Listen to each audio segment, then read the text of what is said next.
하나님은 오늘 봉독한 본문 4절에 보면 하나님은 모든 사람이 구원을 받으며 진리를 아는 데 이르기를 원하신다고 말씀합니다. 하나님께서는 이 원함을 이루기 위해서 하나님의 독생자 예수 그리스도를 우리에게 주셨습니다. 독생자 예수 그리스도께서는 모든 사람을 위하여 6절, 오늘 봉독한 본문 6절을 보면 그가 모든 사람을 위하여 자기를 대속물로 주셨으니, 대속물로 주셨음을 말씀합니다. 이게 우리는 그냥 대속물이라고 읽지만은 그 아들 예수님께서는 십자가에서 우리를 위하여 우리가 받아야 할 모든 저주를 다 받으시고 속량물로 자신을 생축같이, 이 개역 성경에서는 생축이란 단어가 사용됩니다. 생축은 짐승이에요. 살아있는 짐승처럼 자신을 드렸다고 이렇게 말씀합니다. 이것을 알고 있는 바울 사도는 7절에서 이를 위하여 내가 믿음과 진리 안에서 이것을 가르치고 이것을 전파하는 이방인의 스승이 되었음을 말씀합니다. 그가 이방인의 스승으로 이방을 위하여 복음 전하는 자로 선택된 것을 갈라디아서 2장에 예루살렘에 올라가서 기둥같이 여기는 일꾼들, 사도들을 만나서 친교의 악수를 하고 이야기하는 중에 확연히 깨닫습니다.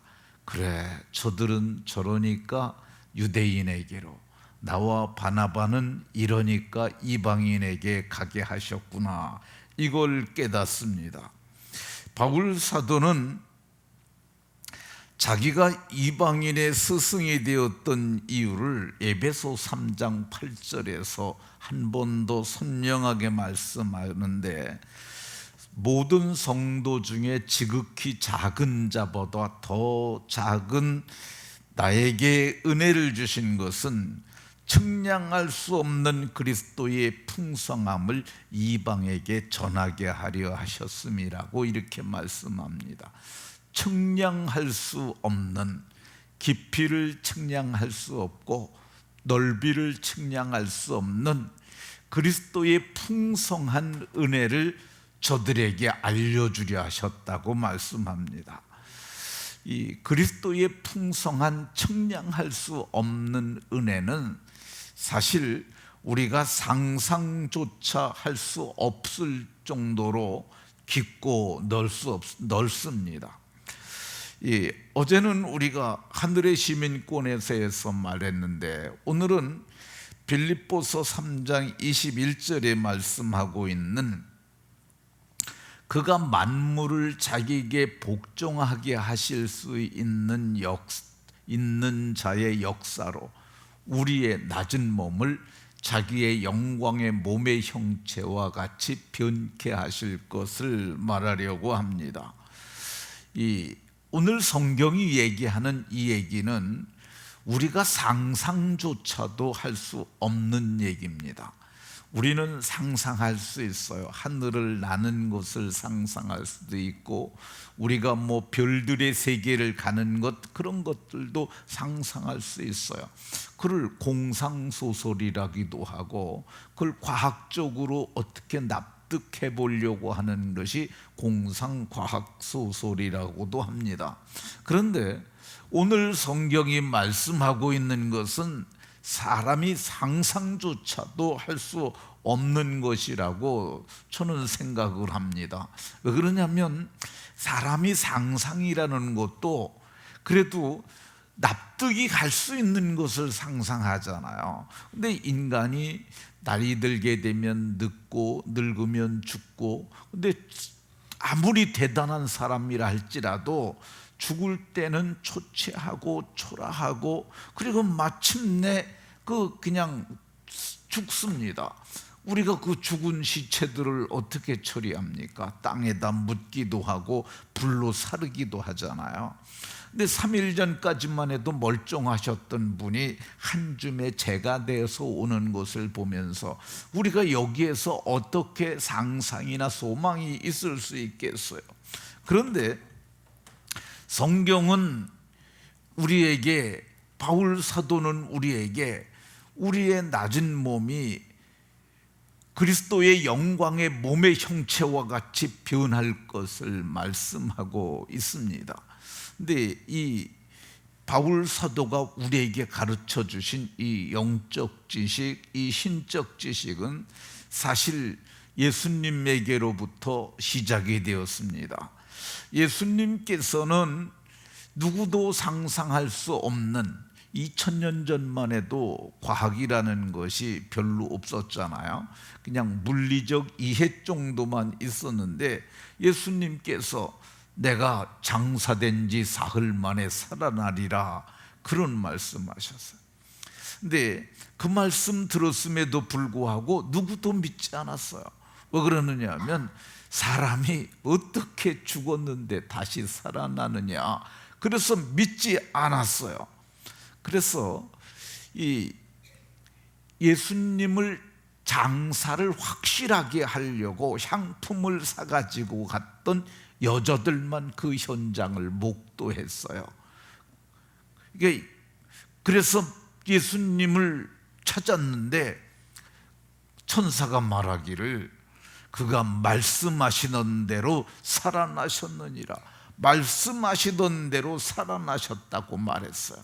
근데 그분이 정말 제자들을 찾아다니면서 40일 동안을 이 땅에서 계시면서 제자들에게 하나님 나라의 일을 가르치셨고, 마지막에는 500여 형제들이 지켜보는 가운데 하늘로 올려지셨어요. 근데 하늘로 올려지실 때 성경은 이렇게 말씀합니다. 그들이 보는데 올려져 가시니 구름이 가리어 보이지 않게 되었고, 그때 흰옷을 입은 두 사람이 말하기를 너희 가운데 올려지신 이 예수는 하늘로 가심을 본 그대로 이렇게 올려지셨던 것처럼 다시 오실 것이라고 이렇게 말씀합니다. 어떻게 다시 오실지에 대해서 이방인의 스승이 된 바울 사도는 이거를 깨달았어요. 하나님께서 그리스도를 통하여 열어주셨겠죠. 이 계시라고 하는 말이 이 아포칼립피스라고 하는 말인데, 이게 이 계시라는 말이 열어준다는 뜻이 있어요. 그러니까 뚜껑을 열어 보여주는 거야. 항아리 속에 뭐가 들었는지 모르잖아요. 근데 하나님이 그걸 열어주시면 거기에 그게 있었구나, 그게 그거구나, 이렇게 알게 되는 것처럼 하나님께서 바울 사도에게 열어주셨는데 그가 이렇게 말을 합니다. 데살로니가전서 4장 14절에서 우리가 예수의 죽었다 다시 살아나심을 믿을진대 이와 같이 예수 안에서 자는 자들도 하나님이 그와 함께 데리고 오시리라. 예수 안에서 자는 자가 누구예요? 예수님 믿고 죽은 사람들이에요. 근데 죽은 사람들을 하나님이 그와 함께 데리고 오시리라. 하나님이 그들을 데리고 오신다고 그래요. 그럼 그들이 어디 가서 있다는 얘기잖아요. 죽은 자들이 어디가 있습니까? 하나님의 낙원에 들어가 있는 거야. 근데 하나님이 그들을 데리고 오신다고 이렇게 말씀하고 있습니다. 어떻게 데리고 오시느냐? 시내산에서 하나님이 불 가운데 강림하셨던 것보다 훨씬 더 영광스럽고 장엄하게 데살로니가전서 4장 16절에는 주께서 호령과 천사장의 소리와 하나님의 나팔로 친히 강림하시리니, 그러니까 주님께서 호령을 하시는데 그 호령은 죽은 자들은 다 살아나라 하시는 호령일 것으로 보여져요. 왜 그러냐면 요한복음 5장에 죽은 자들이 하나님의 음성을 들을 때가 오나니 곧 이때라, 죽은 자들이 살아나리라, 이렇게 말씀하고 있거든요. 근데 그때 어떤 일이 일어나느냐? 천사장의 호령, 주께서 호령과 천사장의 소리와 하나님의 나팔로 친히 강림하실 때 그리스도 안에서 자는 자들이 먼저 일어나고, 그리스도 안에서 자는 자들이 먼저, 그러니까 예수님 믿고 죽은 자들이 무덤에서 부활함을 얘기를 하고요. 부활할 때 어떤 일이 일어나느냐? 그가 만물을 자기에게 복종하게 하실 수 있는 자의 역사로, 그가 만물을 다 복종하게 하실 수 있는 그분의 능력으로 이 우리의 낮은 몸을 자기 영광의 몸의 형체와 같이 변케 하실 것이라고 이렇게 말씀합니다. 우리의 낮은 몸, 우리 몸이죠. 이게 낮은 몸이죠. 죽을 몸이죠. 멸할 몸이죠. 근데 이 몸이 자기 영광의 몸, 예수님의 몸의 형체와 같이 변하는 거야. 그러니까 무덤 속에서 나온 사람들은 부활하면서 그들은 영광의 몸을 입고, 우리는 죽지 않는 거죠. 우리는 살아있으니까 지금 만약에 주님이 오신다면 우리는 죽지 않고, 우리는 그래서 부활하지 않고 우리는 변화하는 거야. 고린도전서 15장 51절에는 이 마지막 나팔에, 하나님의 나팔로 강림한다고 그랬잖아요. 그러니까 마지막 나팔에 순식간에 호련히 변화하리니, 순식간에 호련히 어떻게 변화하냐? 우리가 변화하는 게 아니고, 이 순식간에 호련히 우리가 변화하는 거 아니고, 만물을 자기에게 복종하게 하실 수 있는 그분의 역사로 우리의 낮은 몸을 자기 영광의 몸의 형체와 같이 순식간에 호련히 마지막 나팔에 변케 하실 것이라고 이렇게 말씀합니다. 그러니까 이게 사실이에요. 이게 성경을 진리라고 얘기를 합니다. 거짓될 수 없고 변할 수 없기 때문에 이게 진리예요. 성경은 이 일이 일어날 것이라고 얘기를 합니다. 근데 이게 상상조차도 우리는 할 수 없었던 거야. 근데 이 몸이 예수님의 몸처럼 순식간에 호련히 마지막 나팔 소리를 들을 때 이게 변화가 되고, 그리고 어떤 일이 일어나느냐? 성경은 우리를 구름 속으로 끌어올려 공중에서 주를 영접하게 하시리니, 이게 구름 속으로 끌어올려, 그러니까 우리가 올라가는 거 아니에요. 이게 우리가 그게 그게 다 그 능동태가 아니라 수동태예요.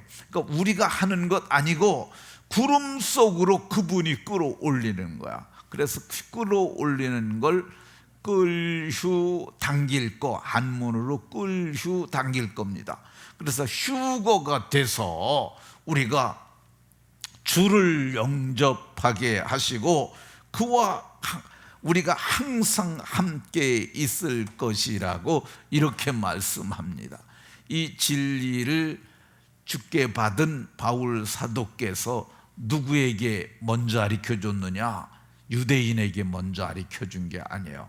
빌립보 교회에 가르쳐주셨어요. 데살로니가 교회에 가르쳐주셨어요.